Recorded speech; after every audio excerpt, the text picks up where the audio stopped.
Hello. Hi. Oh, that worked very seamlessly, didn't it?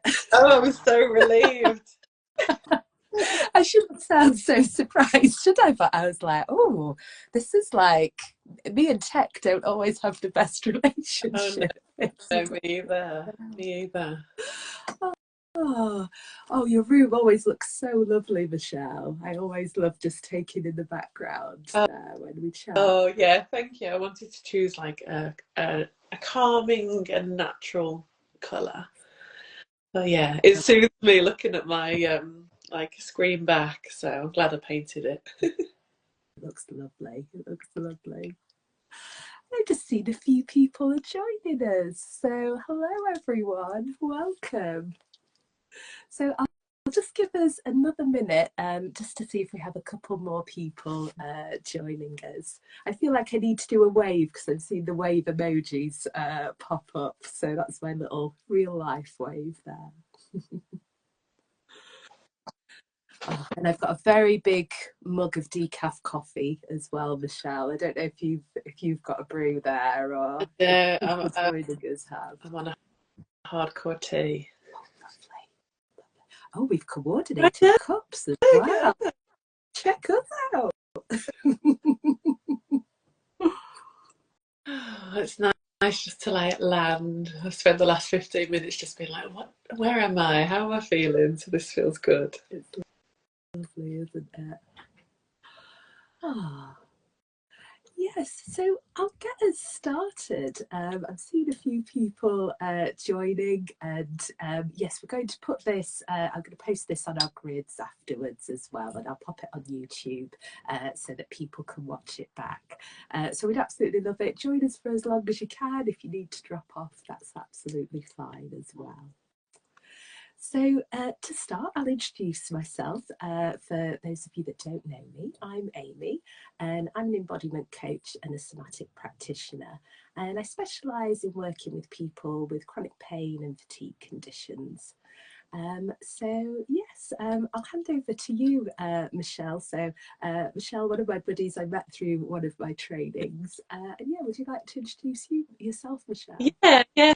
Thank you for joining, those that are watching. My name's Michelle. I'm based in Leicester. I work mostly online as a somatic EMDR coach. And yeah, I met Amy 12 months ago on a training course, and it's been a lovely friendship, and we've got a lot in common. So we wanted to do this live, didn't we, to kind of celebrate that. Yes, yes.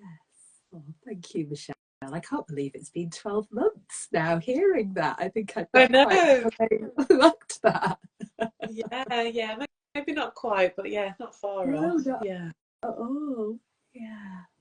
Oh, so today we're going to talk about post-traumatic growth, which can be a really meaty topic. And I shared in one of the posts sort of leading up to this live, a definition by someone called Kadri on what post-traumatic growth is.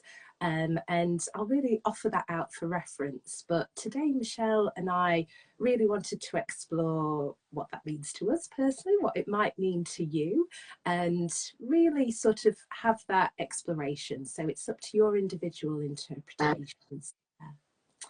And that word trauma, I'd invite you to maybe notice if the word itself, without going into the story of what may or may not have happened to you, but that word itself, it can really resonate with some people and not so much with others. And that's absolutely fine. We're not here to sort of say, you know, this is trauma or this isn't trauma. And also, I think one of the really lovely things about post-traumatic growth, and how I've really interpreted it in my own journey as well, is that we can look at it through the lens of challenge. So something that's been overwhelming, really, really tough and really challenging, and how we've navigated that, and perhaps some of the skills, the qualities, the life enrichment that's maybe come through that journey.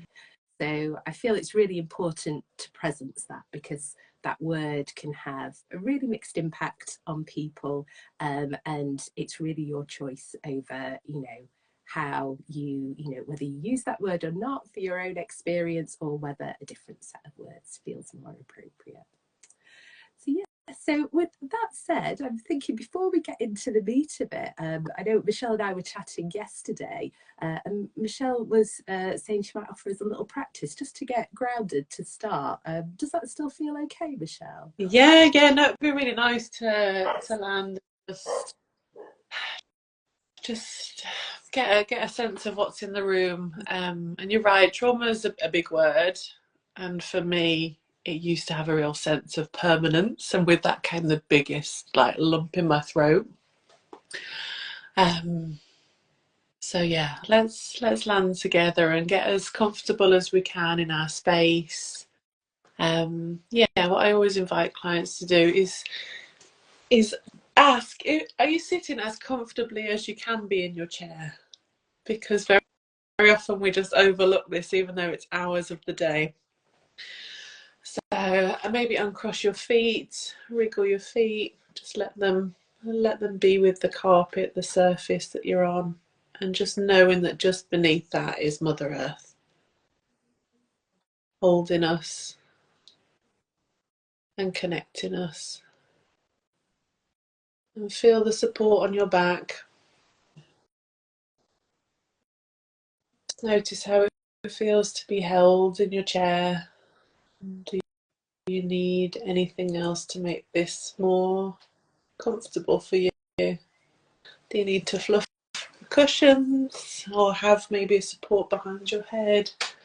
Just notice if you can be kinder to your body, even in just sitting. From here, we'll just take several breaths together, Amy. Anybody that's joining, just knowing that you're in a space with people that may have connected with the title of this conversation.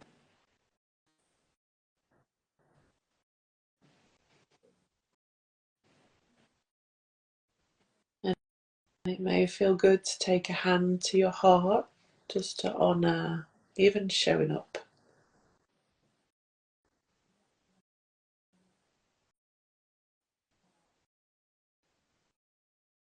And do a scan of your body and just see if you feel a little more grounded as you return to the screen.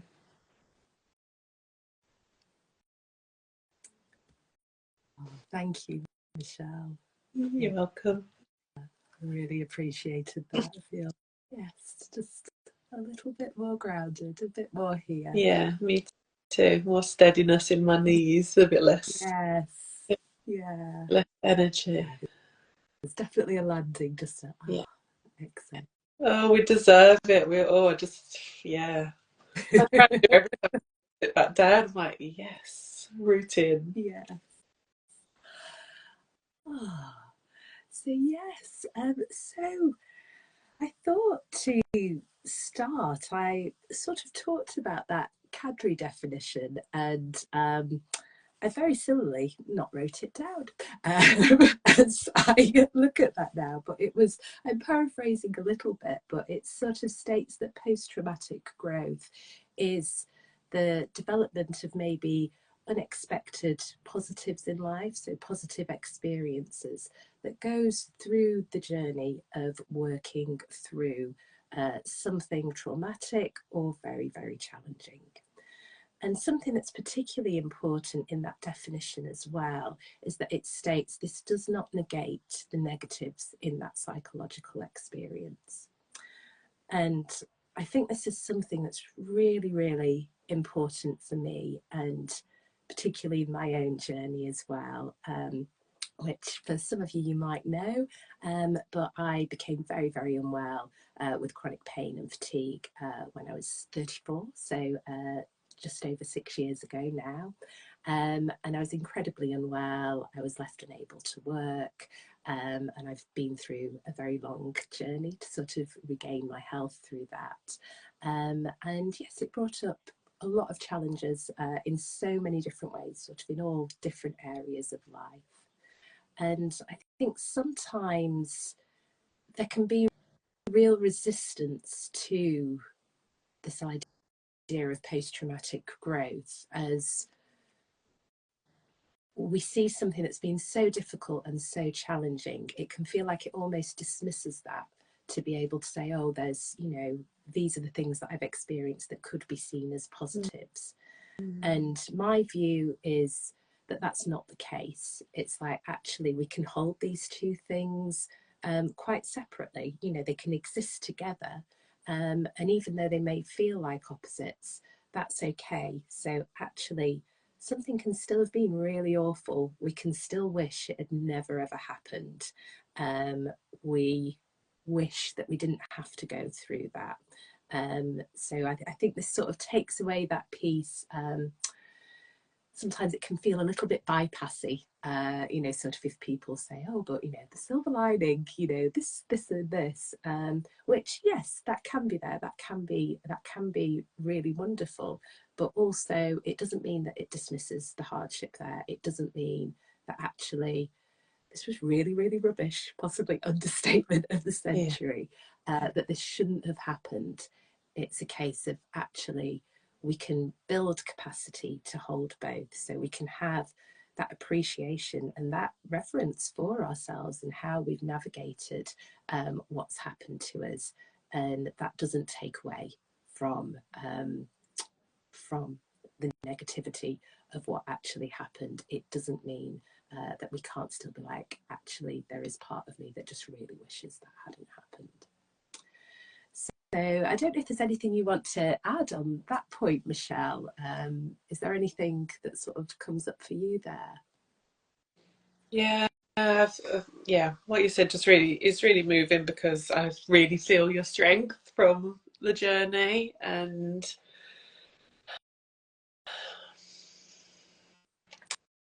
I think when our lives change, and they can literally change overnight, or you know, within months, weeks, it's such a shock to the system that we need to find space to be kind to ourselves. And yeah, space to come down from the shock. And I think working in this field does that. It brings so much kindness and compassion. And just hearing you speak, then I could really hear that side of my own journey, and just yeah, that really resonated. That there's so much hard truths that we have to deal with, you know, diagnosis, and um, what does come up for us, but it can really bring out all the waves of the human emotion. And yeah, learning the skill set to be with all of that is, yeah, it leaves me speechless. It's, yeah, I feel really lucky to be able to ride that full wave of tolerance for like the truth of it, really.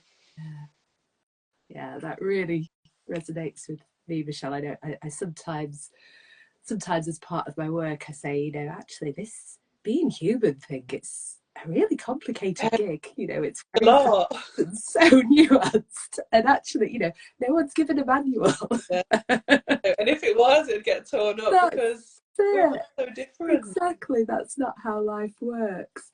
And yeah, but it is fascinating. It's like, well, actually, and that compassion piece is so huge, because how can we be compassionate for ourselves? You know, with these conditions that we're all living a human life, you know, there is no manual, because how could there be? You know, it doesn't make sense in that way. And how do we navigate that? And how do we navigate, you know, that full wave, as you said? Yeah, yeah. So, I don't know if you wanted to share a little bit about your journey, Michelle, and sort of, you know, what post-traumatic growth means to you, and maybe some examples of how that's come up in your own life. Yeah, yeah. So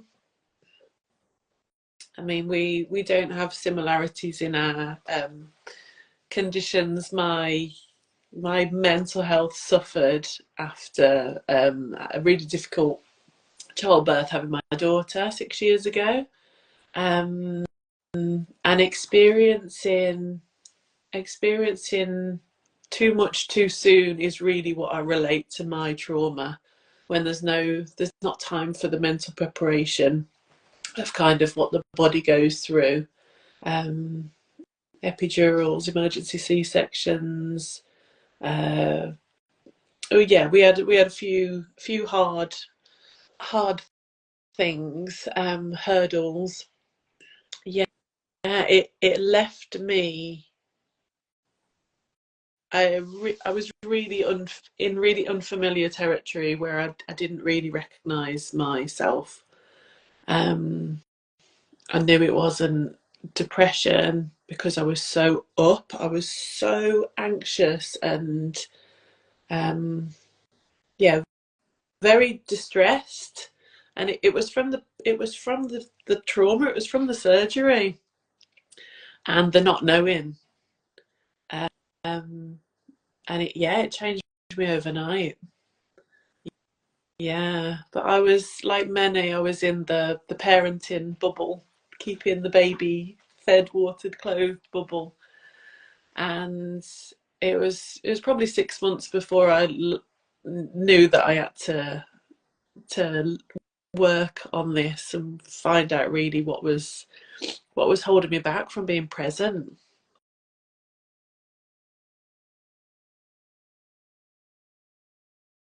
It was really tough, uh, and yeah, I tried a bit of everything.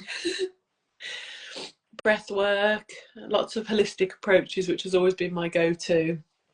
I didn't have a great time with the GP. I was just kind of fobbed off. Uh, and then, yes, somatic embodiment came my way at the right time. And it was a modality that was allowed me to process my grief and distress.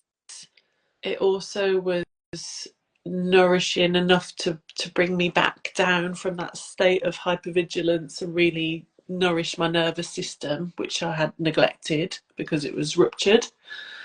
And understanding my own body was so important. So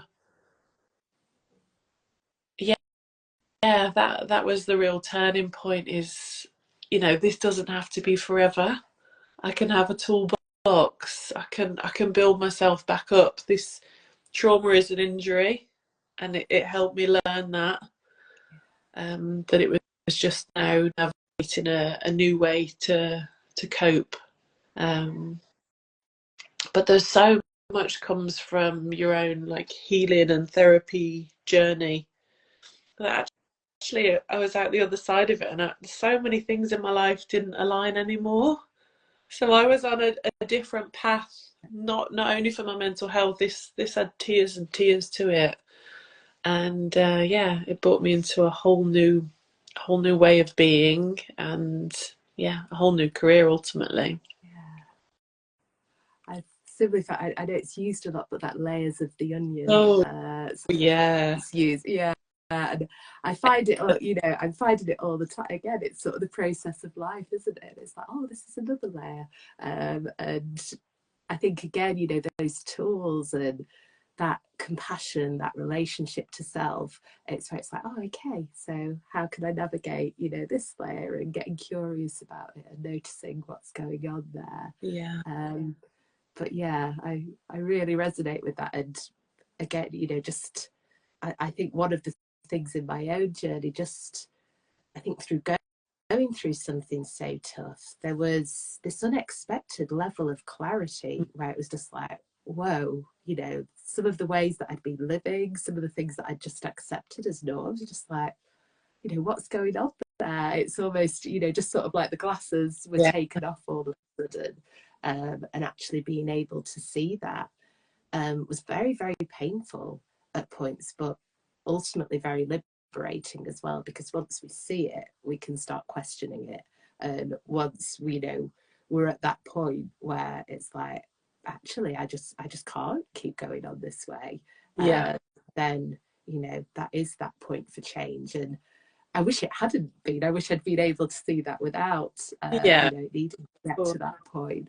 But it is, yeah, just such a level of clarity. And then there's that interesting journey, as the next layer comes along, as you Because you say. can't unsee it, can you? Yeah. When the clarity there and you're in HD. Um, yeah, that noise is so loud. I tried to ignore it. I stayed in a job that wasn't right for me for another 2 years. Um, but that push and pull's exhausting in itself. Yeah. And Yeah.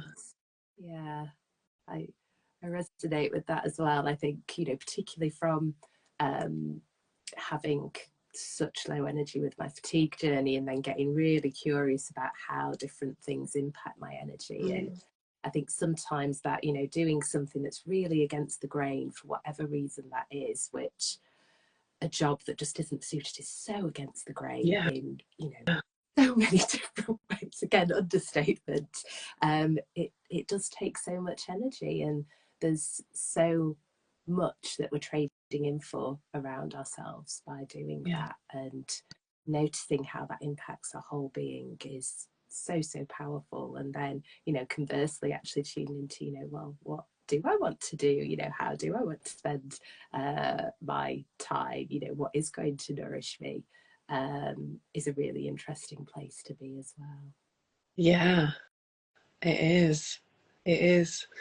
And there's just so much opportunity there for positive change, isn't there, when you're open to it? Yeah, completely. So yeah, you said that this sort of led you into the work that you do now. Do you want to share a little bit more about that, or I don't know if there's other areas, sort of other things that you've found through your journey that you want to share? Yeah. So I work as a Reiki healer as well as what I do, and I feel that the somatic work and the Reiki is hugely energy based. Really finding the stuckness and finding a way to work with it and metabolize it into something more positive. So there's a correlation there, although most clients come to me for one or the other. And the somatic work that I do, which takes up a lot more of my time, which I just love, is mostly working one to one with people going through big change. A lot of clients work, I think, come to me because of my anxiety journey and overcoming that and learning to balance and resource. And I also have a real passion for working with new parents who are just in the thick of it and are really struggling with their identity and the challenges and health issues that come with that overwhelm. Whether that be medical or relational. Yeah, and I also train and practice somatic EMDR, which is eye movement reprocessing desensitization. So you're able to lower the sensation of trauma in the body and really bring it down, which is a therapy I had myself for my post-traumatic stress disorder, and it really felt like the beginning of the work for me because I was claiming myself back session by session. I'm doing this because I was feeling like I was crawling to the session. So burnt out. Oh, yeah, yeah. Even looking back, that feels like a different woman. I know that I'm back to me now, and that feels, oh yeah, feels big. Yeah. Tell me about how you work, Amy, with Yeah, so embodiment. a lot of the reasons, I sort of started out again. I'd been I was really unwell, so I experienced central sensitization after an injury, and it impacted my wrists really badly. So I was unable to use my hands very well for a really long time, and was just in constant chronic pain, and impacting my back and things as well. I needed to leave a career, that I'd worked very hard for, but wasn't aligned anymore. And that brought challenges as well, sort of real mixed emotions, and a lot of survival energy as well around finance. I know is so common with a lot of people going through challenging stuff. And I was training to be a yoga teacher at the time, which I actually got to the point I was like, I can't do any physical yoga. I was like, I literally, can't do it. I was like primarily lying on the ground or my bed most of the time. So I really turned to mindfulness meditation and quite an embodied approach to that. And I'd always been a very cerebral person. Like people sometimes, I'd had a lot of therapy and people would be like, oh, so, feel your feelings. And I used to sit there and think, what does that actually mean? Like, what do they mean by this? I was like, I'm very aware that I'm having feelings and I've analysed it to, high hell type of thing. But it was, in many ways, that analysis was keeping me stuck because I was just going through so much narrative and thinking through so much, and it was very tiring on my system, and I didn't have that connection of actually this is something that's going on in my body, this is an emotion, how can I support that? My go-to was actually how can I push through, and I'd pushed through for decades, and again, it served me very well at points, but I got to the point where my body just completely said no, and that journey of starting to get to the point of, oh, actually, what's going on in my body? Can I notice that without adding so much of a narrative to it? Can I not be scared of it? Can I not just try and push it away or ignore it? And I was at the point where I couldn't anymore, and really physically it was like, actually, can I turn towards this pain that I'm feeling, which feels so counterintuitive at first, but actually starting to build that tolerance to be with that pain, and tend to my system to really slow down, which I'd never allowed myself to do, found really tricky, still do a little bit at times, but that was very supportive. The yoga side of things, it helped me rehabilitate my wrists and my hands so that I could use those, but I really, it went against the grain of so much of what I had known, so much common sort of exercise culture, or everything's in the tissues and this is the way that we need to do it. It was really learning about the nervous system and being able to be like, oh, okay, so many light bulb moments went off, and learning about the more modern pain science, learning about actually I'm not just, driving this slab of meat by a brain in my head, actually, this is a part of me. Actually, what do I feel? Can I listen to that rather than being like, oh, this is dangerous, shut it down. And then it coming out in these ways. So similar to, pain or discomfort, and a lot of excess. I sometimes say like overdoing, overthinking, overgiving, all the overs. I was, within the brain. Had that t-shirt, the baseball cap, the badge, the backpack, the mug, everything, in that there. So a lot of it was really, really coming away from that. And it was because I literally couldn't do things. I was at home, and couldn't do things, had a lot of stress going on, because of the stress, the condition itself was very stressful, but then the impact on my life was very stressful as well. And I think some of the, my moments of, that what would come under that header of post-traumatic growth, one of the big things me was like, I just couldn't hide that I needed help anymore. And that's something that I'd always done. Like, I'd never asked for help. And actually, I couldn't hide it anymore. It was even at the point, like, I couldn't open doors and things at Yeah. points. So I had to actually ask people, sort of say, I remember getting a taxi to go to my GP surgery, and it turned up and it was one of those sliding door ones. Yeah. And I was like, I had to ask the taxi driver to get out and do that. And that might seem like a small thing, but I think when that habit was so ingrained of, you don't ask for help for anything, um, this was this whole new experience where it's like, actually, I've got to ask for help for things that I'd maybe really taken for granted before.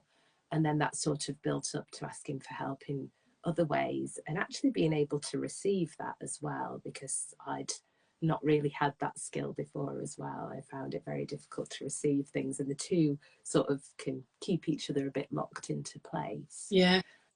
Yeah, totally agree. Yeah, and going forward in life, that's just been really beautiful as well.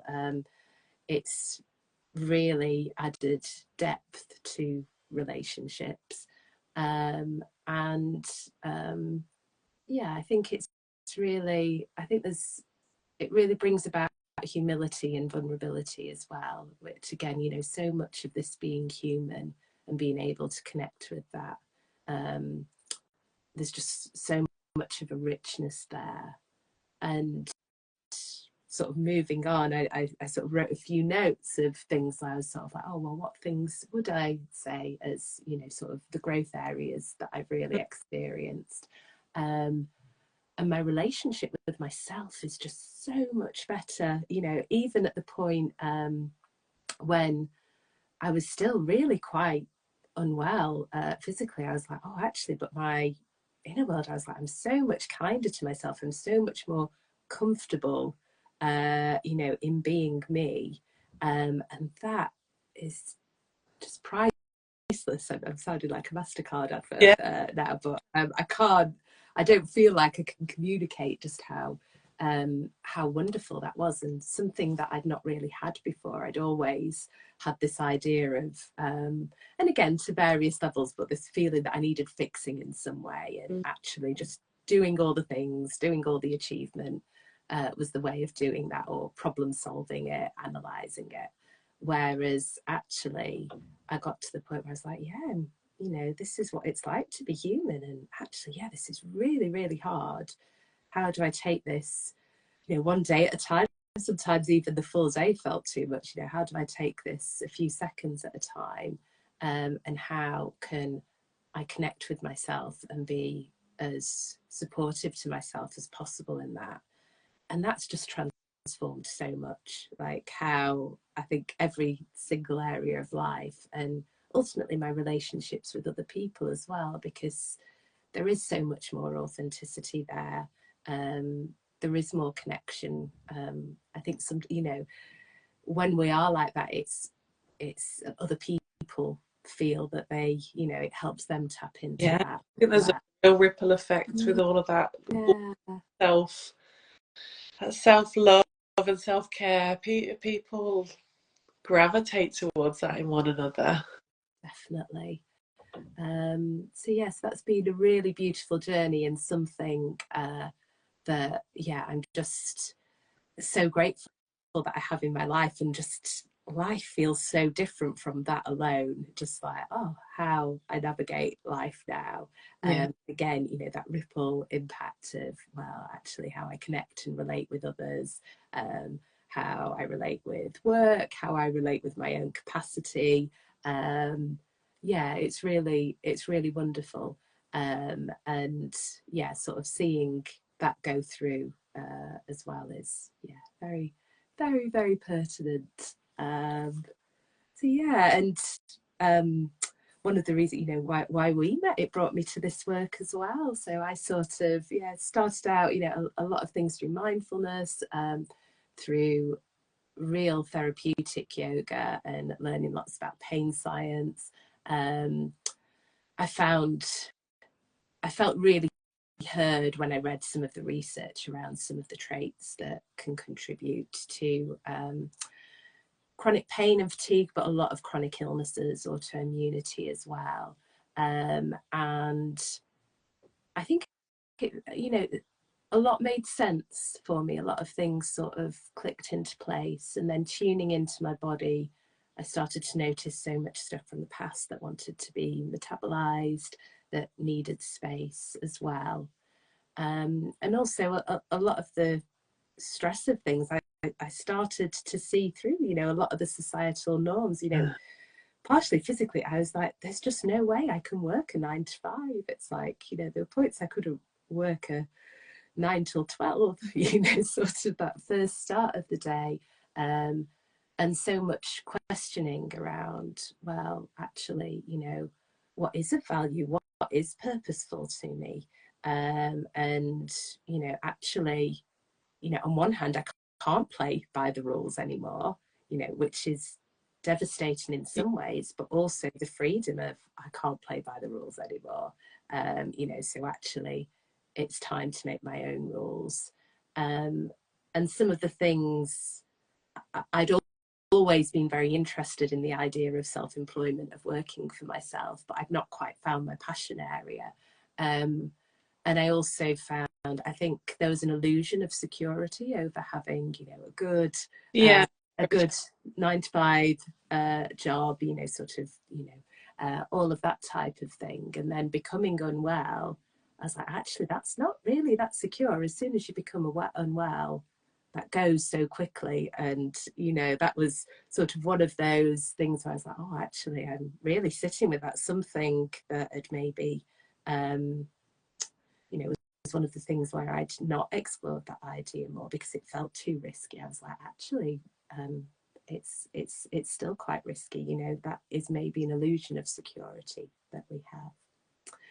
And then, yes, just through my own healing journey, I moved into more the somatic therapy side of things. And again, I tried so many different practices and found a lot of different things helpful. I did a bit of Alexander technique, somatic movement, and then moved into more of the somatic therapy sides of things and saw people from a few different modalities. And I just loved it. I just found it fascinating. I loved it. I'd always enjoyed coaching. That was sort of the thing. Sort of, I managed a lot of people and did a lot of people development and coaching and sort of pastoral care for staff in the business world. And that was always the thing that sort of felt really meaningful to me. So to actually come at it through this new lens of embodiment and share all these things that had enriched my life so much, and to be able to be there for people in that way, and likewise to have better boundaries with that because of the journey that I'd been through, was just, it just felt like, oh, everything's fallen into place. And it sounds a cliche, but I was like, this feels like what I'm here to do. This is my work. This is what I want to do. And it just felt so concrete. It didn't even feel as much like actively a decision. It was just like, yeah, this is it. And so I was sort of building on for that, and I've built that up as my health has improved, Yeah. as well, and really, working in a way that really honors my own humanity as well as the people that I work with, I feel is so incredibly important. So again, sort of things that have come through this growth journey, and just those. I think one of the key things with somatic therapy for me, I think certain aspects of yoga and things like mindfulness can be incredibly helpful, but somatic therapy is the place where we integrate stuff day to day, and it's like, actually this becomes more of a way of being rather than a practice that we do. And I'm not saying those things can't be there, but I think it can really be that bridge, and bringing in the aspects that are helpful and really personalizing that for someone can be wonderful. Whereas, sometimes people might say, oh, I did a mindfulness meditation, or I did a class once a week and it was lovely whilst I was there, Yeah. but the impact doesn't really go through. So I think, a real shared piece on purpose. And I hear that from clients a lot as well. And it might not be that they decide to come into this work, they might do something that's completely separate from, the challenge that they've gone through. Some people are actually, I just got back to the fact that I really love art, and I'm gonna do that. Or they're like, actually, I've realized how I just really, it's okay to take this time to look after my kids. I can, navigate that, whereas part of me felt that I had to be, flying in my career at the same time, or they choose to do something completely different. Yeah. I think it can be, again, it's sort of, I think that level of clarity that comes up when we've gone through something really tough, where we sort of excuse my language, but it takes away a lot of the bullshit, doesn't it? We're just like, actually, yeah, I can see this, and we sort of come back to what's it that's important, what's it read. Is that Walter? That's naughty Walter. Cheeky. Out. With what you were saying about clarity and you feeling like your business and your role is just where you're meant to be, do you also get a sense that you're just really in tune with your gut now? Like you literally know where you're meant to be because of how you can read your system? Yeah, and I think that's it. And it's always interesting, to sort of tune into that. And I do experience resistance at times, where it's almost like, part of me is like, oh, I just want to not tune into that sometimes, but it is really there, and it's so valuable, and it is it's really impactful and such a great guide through life. Yeah. And there's still the human moments. I feel I'll state that there. There's still the human moments where I'm sort of like, oh, this, this is going to be a really hard conversation with someone, or this is going to be, something tricky to go through. But I've found, actually going through that, there's so much beauty in that as well, and actually the growth there. So being able to tune into that, and as someone possibly still does to a certain level, can have a very noisy mind. I can be very empathetic and see things from so many different points of view that things can then get very, very blurry for me. But to actually come back to my body and that inner knowing is such a compass, and so incredibly invaluable, and to not dismiss that. And sometimes to be able to sit with things for a while, to be able to sit with it and be like, actually, this is really uncomfortable, but actually, this is what I need. How can I make this work? So powerful. I think I had years and years of overriding that discomfort because it's all that I knew. Yeah. As somebody quite shy as a girl, and then I went into quite a hard, fast career, and I had to be this person. And I think I might have been doing that 15 years, just showing up as who I thought I should be. And it's so refreshing to actually show up now in my authentic body, my authentic being, and still learning, obviously, still navigating, but there's no like great force behind me. It's just my own time and pace, and that's something I'll be forever grateful for. It's just such a softer way of life, isn't it? There's still the harshness at times, but that I really resonated with what you said. Those decades of being like, oh, actually, this is the way I'm supposed to be, and overriding. It's just so exhausting, isn't it? And so harsh and very cruel to ourselves in many ways, and not intentionally, because often, we've picked up this stuff for a really good reason. It's really helped us at points. But actually being able to explore, oh yeah, there's a different way, can be so powerful, and that ripple impact, that self-trust, Yeah, that brings, right? It's like, actually, yeah, I can trust myself. Actually, yes, this is my experience, and how we can move on from that is, so powerful. yeah. Seeing in the chat a few people say that they resonate with that as well. It creeps up, doesn't it? This burnout, this like push pull. It creeps in. Yeah. And I think through this work and having a coach and a facilitator to guide you through the path, it does teach you to listen to the signals. You know, when your batteries Yeah. go in. I didn't have that skill before. I Yeah. didn't have it. I Oh, wasn't completely. listening out for it. Yeah.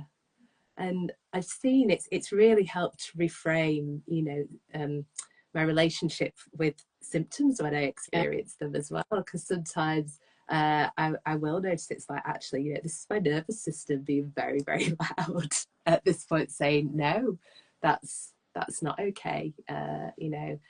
And being able to be curious about that and notice it, rather than fearing the pain or the symptom or whatever it is, or making that wrong, making myself wrong. It's like, actually, I should be able to do more than this. I can see that, actually, that's a sign that something's not quite right. And yeah, noticing that. One step ahead for being kind to yourself, then, aren't you, in Yeah, that moment? yeah, completely. And this is often where I find that the symptoms then start to calm down as well. I'll give one random example. Like I have a little bit of tinnitus, and when my nervous system is quite dysregulated, maybe when I've not been resting quite as much as I should have, it literally feels like the volume's turned up.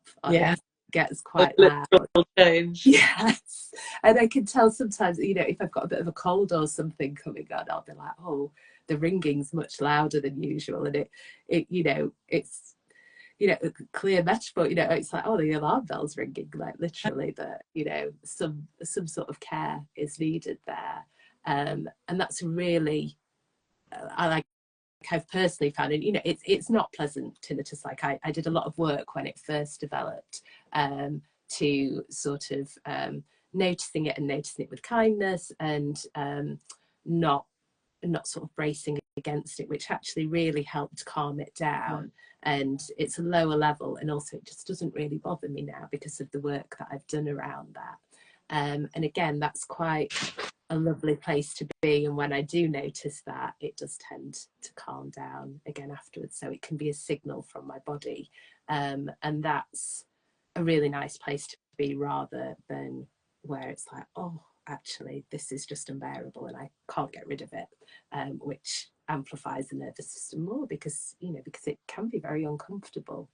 And I use that as just one example, and I'm not going to too much of those sort of pain and symptoms things today, but that approach can, again, it just really enriches that relationship to yourself, like your whole being. Actually, my arm is part of me, so when my arm hurts, how can I be kind to that? How can I be kind to the pain, rather than almost like, how do I get rid of that? How do I really dislike it, which is human and very natural to do, but sort of moving that, which is very, very beneficial for our whole system, and particularly our nervous system. It can be very, very soothing when symptoms are present. Yeah. Yeah. Oh, thank you for sharing that. Yeah, you've made me feel really grateful for the practice and all the tricks we do have in the toolbox. Yeah, The tough days a little bit completely. smoother. And I think that compassion. Yeah. Sorry, Michelle. It blurred a little bit. I think I maybe cut you off there. No, I'm not sure. It didn't sound like you did from my side. Yeah. But yeah, I think that compassion, that relationship, and it's sort of, I often say, the tools are brilliant, aren't they? But then it sort of, there comes a point where it sort of becomes more where it's just a way to be, Yeah, which I think is really lovely. And we still use the tools, use the techniques, but actually they're just natural. It's sort of like like yawning or getting a glass of water. It becomes a more natural thing to do, which I think is a really lovely, um, really lovely journey in yeah. that. That, And again, noticing what. exactly, that's exactly how I feel. How I felt at the end of my somatic, like one-to-one Yeah, course I was on with my facilitator. yeah, Um, once this became quite habitual and more of a Yeah, lifestyle in terms of how you approach day to day, that's kind of when I knew I needed to start the training and really think about career number two, yeah, because I didn't know what this was a few years ago, and I didn't know it was available. And yeah, I think if there's even a handful of people that see this, watch this, and get in touch, and then have that toolbox again, this ripple effect, like the vision stays with me so much of just um yeah, sharing all of the ways to make these mental physical ailments just easier, as easy as they can be. yeah. And I think that that life enrichment as well, I think, a lot of my work with clients, yeah, there's times where we're really processing heavy stuff, and there can be real things around symptoms in particular. But then there's also times where, people are planning their first holiday that they've not had for such a long time. And there's so much excitement. I know the first holiday I went on after being really unwell, my friend who I went with, I was just like wide eyed, like a little kid. And she was sort of like, you'd almost think you've never ever been on holiday before. I was like, it sort of feels like that. And I was just sort of very excited looking around and taking everything in. People are planning, how they might want to start working and doing that on their own terms, maybe doing something different, the career changes. People are, deepening relationships or starting new relationships. It's really, I think sometimes there can be a feeling of, oh, we heal and then we live life, whereas actually that living is all part of it. And again, a possible tangent, but what does heal mean and things there? But it's like actually we're navigating life and actually creating space to live life. It's so therapeutic in itself, and there's so much richness there, which is really, really beautiful and a really exciting place to be. And people, we do have this enrichment, often alongside the pain and the challenge. That post-traumatic growth concept, in reality it often is. It's like, yeah, there's this grief, this processing, this difficulty, and also, there's this excitement, there's this new bud that's starting to build up. And sometimes they go at the same time, other times it might be, we're really in the trenches for a while, really in the trenches, and then it's like, oh, actually, yeah, this is coming out now and something new is wanting to shape, Yeah, which can be really beautiful. And yes, really, really learning how to then put these things into practice as we go out into the world, like things like boundaries, which I think often, I know when we chatted about this before, we said it's always a work in progress, but really learning how we show up in the world, and if how that's serving us and how it maybe isn't, and developing skills around that. yeah. And how much easier is it to tap into your boundaries when you're back in touch with that gut, Oh, completely. that real uh, yeah, measure of when you're not yeah. comfortable.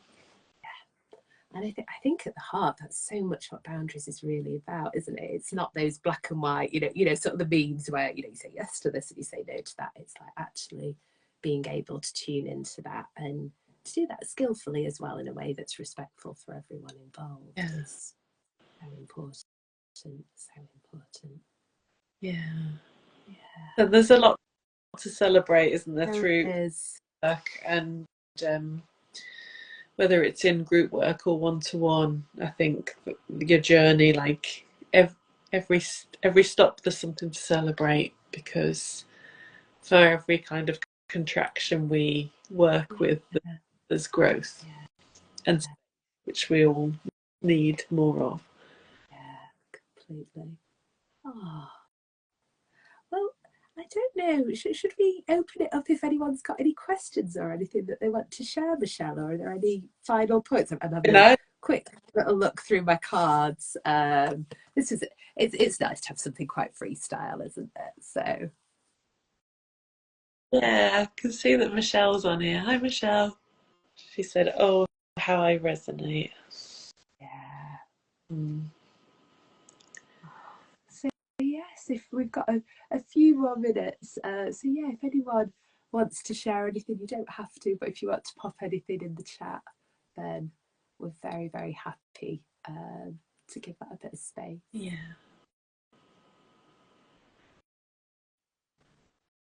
And yes, if you're watching this on replay anywhere, I'll pop mine and Michelle's contact details in there. So feel free to drop us an email, send us a comment or a DM. Is that all the Yeah, ways? phone That's us. all the way. Hello. All the social media ways. It'd be lovely. Um, There, but yeah, we'd love to hear from you, and yeah, feel free to have a chat with us. If anyone is interested in one-to-one work, both Michelle and I do offer completely free consultation calls that possibly look very similar to this. Have a cup of tea with us in our spaces, and we can tell you a little bit more about what we do, give you a bit of a taster, and you can ask any questions. And there's never any pressure with those as well. We're always happy to help. And part of that, you know, if it feels that you'd be better supported elsewhere, we can sort of share details and pass on information that you might find helpful, etc. yeah, of course. Oh, thank you so much, Amy, for inviting me on for a call. Well, thank you. It's been lovely. Yeah, really nice. Really appreciate your honesty and your journey. It's been Likewise. lovely, lovely to be on the side where we're able to kind of celebrate and have a bit of space. Oh, well, thank you, Michelle. And yeah, thank you so much for sharing just so much richness. I've got so many takeaways. I think I'm going to go away and digest this a little bit. It's just been such a lovely chat. And thank you to everyone that's joined us. So, yes, thank you all so much. Oh, that's love. Thanks, Amy. Bye.